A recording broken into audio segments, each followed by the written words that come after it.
The Simply Successful program offers stress management tools for the lifespan, so small children, adolescents, or adults can be simply successful.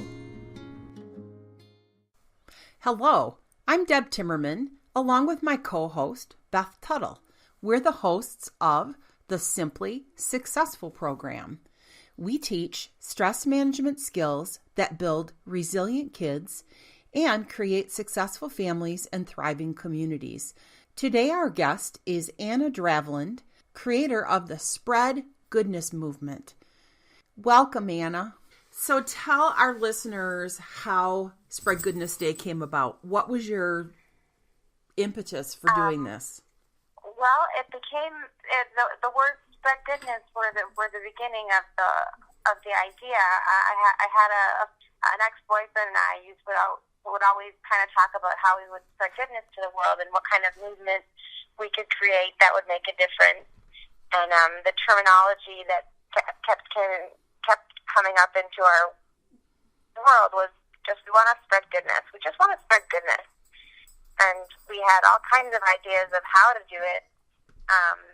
And that was probably 7 years ago. And, we've since split up, but we have remained very close friends and still wanted to continue this idea. And eventually he let me kind of take the reins on it. And I decided I wanted it to be a day. It was about early March last year that I decided I wanted it to be just a day, an event day, one day where people are invited to do one good thing, to make it very easy for people to participate, whether they're poor or rich, or if they want to do something big or small and just do one thing. And that's when it just kind of came together. I wanted it to be a day. You recently had a stroke.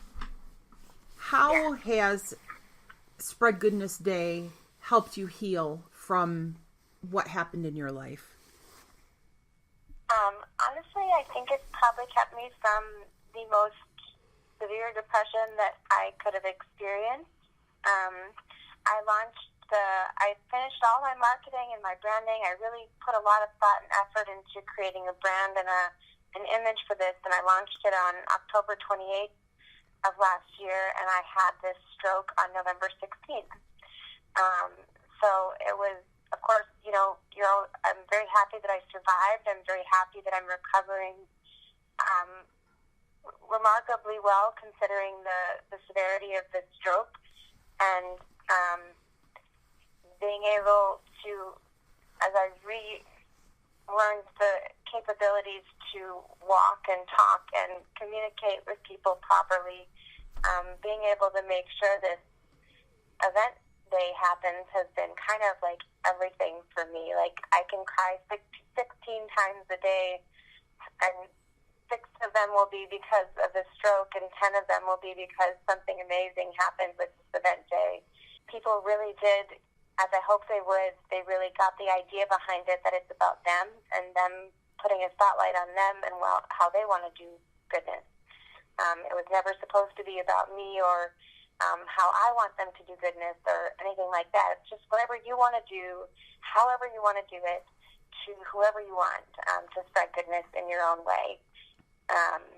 So as the last few months in particular, my community in particular has gotten wildly behind it, and they're creating these initiatives that are so creative and so inspiring and heartwarming that I could fairly say that it's the most alive I feel and the most healthy I feel when I'm working on it, and when I get more and more participation and information about it.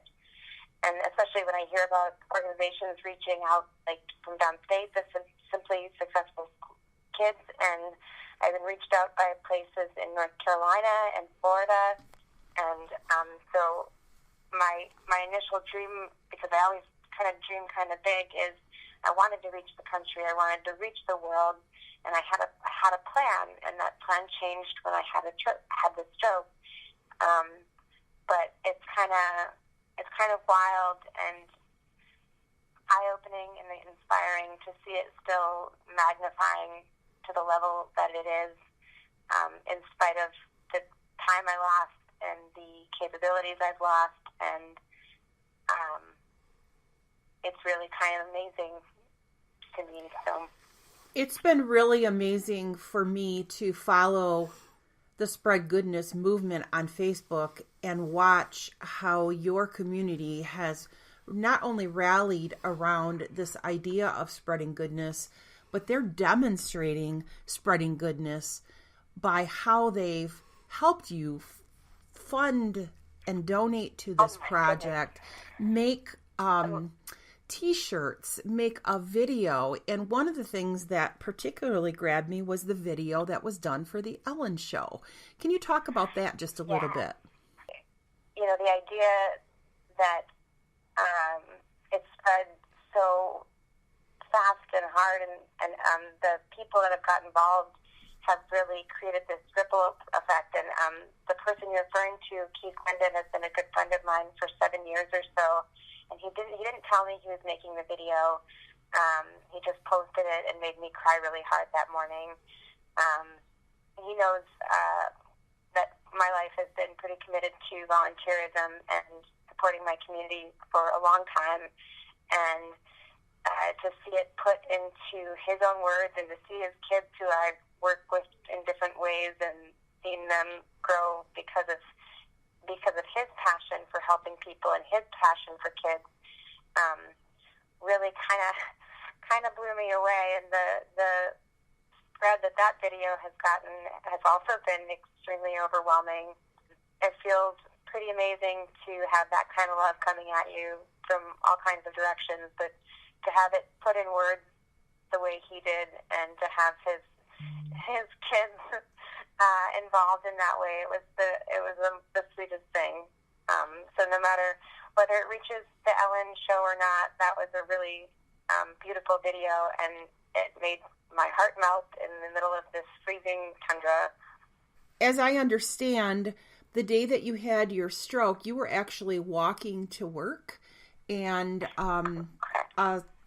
a nursing professor stopped and helped you. Can you talk a little bit about how that has helped you to see goodness in others? How did all this happen? Oh, goodness. Were you honestly, like this whole experience with the stroke kind of is like a full circle experience with the movement I started of the Spread Goodness. Like everything that's happening around me because of the stroke, and the people that are supporting me from the time I fell to the ground to this moment, has done nothing but solidify my belief in spreading goodness as individuals, and that small actions and big actions can make all the difference in the world. And the woman that stopped, I mean, I couldn't be more lucky that she was driving by at that moment. And she was not only a professional, she was a nurse. She was kind. I recall that she literally laid me down on the ground with herself, and she just put me in her arms and held me and just tried to calm me down because I was very afraid, and I didn't know what was happening to me. I know that I was very happy to hear that she was recently honored by the university she is a professor at, the university that she is a professor at, for her action. And I did have the pleasure of meeting her personally to thank her. And she is an absolute professional, and it's almost like she doesn't even realize the difference she made. I know she does, but you know, she kind of said basically, like, "Don't, just doing my job. I just saw that you had fell, and it looked like it was a not abnormal fall, and I needed to come back." And I got to read a little more about her perspective of it just a few days ago when I saw the article honoring her, and it's very hard to read that perspective because that was obviously a very difficult moment for me. But from the moment that I fell, I had people watching out for me and helping me and saving my life and keeping my life going. They had me in the hospital within 10 minutes, and if she had not driven by at that exact moment, there is a very strong possibility I would have just died on the street. Anna, what we do is we teach our listeners about stress and what's going on in your life and paying attention to your body. Were there any signals for you before you had the stroke that you were maybe going to get sick or something was going to happen? Yes. And, with the consideration that, I'm a little bit stubborn and I didn't have insurance, there was symptoms that I was feeling and issues that I was having for up to 2 years. The stroke I had was extremely rare, as in 3% of the stroke population has this type of stroke, and then I am 1% of that 3% because when my artery tore, it had been slowly tearing for over a period of up to 2 to 3 years. So I had actually been seeing doctors and saying something's wrong, and I had a few episodes where I lost vision in my left eye and collapsed with weakness. And I don't fault the doctors necessarily for not seeing what was happening, because there's so many other things that could have been causing it, and the rareness of the stroke happening, that it just wouldn't be the first thing or the second thing or the third thing that they'd look at. But I was having weakness and collapsing. I was having very loss of vision in my left eye and pain in my neck for over a period of 2 years. And that last week before the stroke, I had an extraordinarily painful headache and neck pain. I took 2 sick days, but I was trying really hard to get through it because I thought it was just a migraine. And I remember I literally said the words, I'm not going to the hospital unless my head explodes.